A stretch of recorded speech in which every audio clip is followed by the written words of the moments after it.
Oke, jadi sekarang kita akan membahas mengenai dekomposisi dari medan Dirac. Nah, jadi meski partikel Dirac dan Klein-Gordon itu memiliki energi negatif, maka namun untuk medan Klein-Gordon itu hanya memiliki energi positif gitu ya. Dengan demikian, medan Dirac juga kita bisa menganggap memiliki energi positif, yaitu K0 sama dengan EK sama dengan akar dari K kuadrat ditambah M kuadrat, dan itu lebih besar daripada 0. Nah, jadi kita bisa dekomposisikan fungsi gelombang Dirac-nya. Jadi besi alfa, komponen ke alfa kita bisa nyatakan dalam operator C dan D Dagger. Nah, jadi ini sama seperti ketika kita meninjau pada medan Klein-Gordon yang kompleks, itu ada A dan B gitu ya. Nah, di sini ada C dan D. Nah, di mana C dan D Dagger itu adalah operator yang bersifat antikomut, sedangkan ada U alfa dan V alfa ini adalah komponen spinor yang berkaitan dengan energi negatif dan positif yang sudah kita bahas mengenai persamaan Dirac dulu. Nah, di sini terlihat bahwa ada suku massa di sini yang membedakan ketika kita membahas mengenai medan Klein-Gordon. Nah, jadi massa di sini itu muncul ketika muncul dikarenakan mengikuti bentuk normalisasi dari fungsi gelombang Dirac saat kita bahas saat TKR kemarin ya, teori kuantum relativistik, yang memang terdapat suku energi yaitu M0 C kuadrat, di mana di sini kita mengambil bahwa C itu sama dengan 1. Nah, medan ini memenuhi persamaan Dirac yaitu I partial slash minus M psi sama dengan 0. Nah, transformasi Fourier baliknya kita bisa tuliskan D pangkat 3x akar dari M per 2pi pangkat 3 K0 E pangkat IKX U alfa Dagger KS besi alfa, kita dapatkan bentuk seperti ini, atau kita jabarkan seperti ini. Dan ini tidak lain adalah jumlahan dari S aksen mulai dari plus minus setengah gitu ya, S aksennya M per K0, M per K0, K0 per M, delta SS C KS, dan ini tidak lain adalah CKS.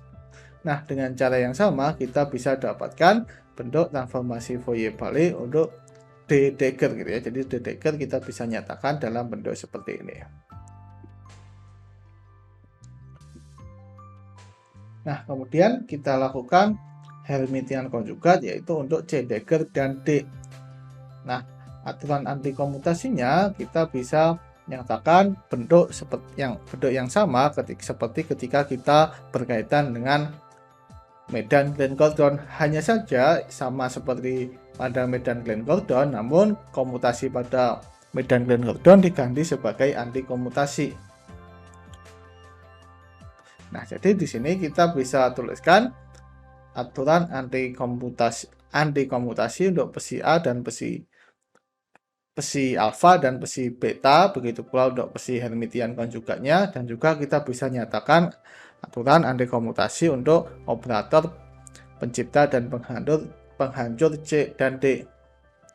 Nah, operator C Dagger, D, dan D Dagger itu dapat dipandang sebagai operator penghancur dan pencipta untuk dua macam kuanta fermion. Nah, ini sama seperti medan Klein-Gordon kompleks yang memiliki dua jenis kuanta, yaitu suku real dan suku imajiner.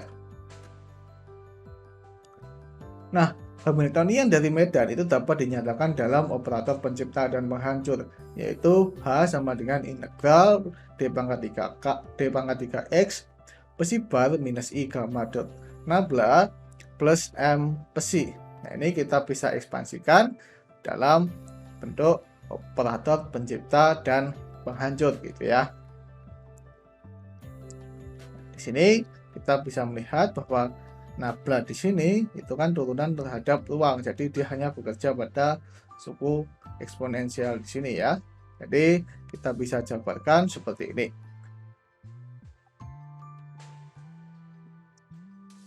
Nah, jadi kemudian ketika kita bisa menggunakan persamaan Dirac dalam suku momentum bahwa K slash minus MU itu sama dengan gamma 0 K0 minus gamma dot K minus MU sama dengan 0, maka gamma dot K plus MU itu sama dengan gamma 0 K0 U.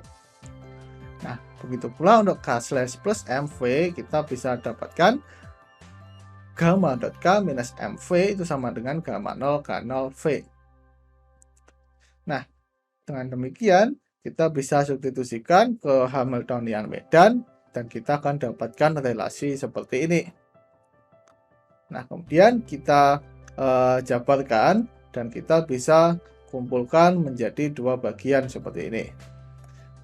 Nah, jadi yang di sini kita kumpulkan menjadi dua bagian, suku yang pertama di sini dan juga suku yang kedua di sini.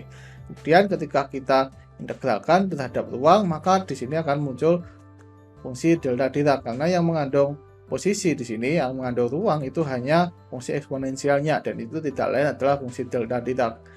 Nah, jadi kita bisa nyatakan dalam bentuk seperti ini. Nah, kemudian ketika kita integralkan terhadap K aksen, maka fungsi delta Dirac ini akan bersifat mencuplik. Maka kita akan dapatkan relasi seperti ini, dan kita dapatkan bentuk seperti ini. Dengan demikian, kita bisa lakukan jumlahan di sini. Delta SS itu kan delta Kronecker yang 0 jika S tidak sama dengan S aksen gitu ya. Jika tidak 0 jika S sama dengan S aksen. Sehingga kita bisa dapatkan bentuk seperti ini. Tapi jumlahannya itu hanya jumlahan S saja.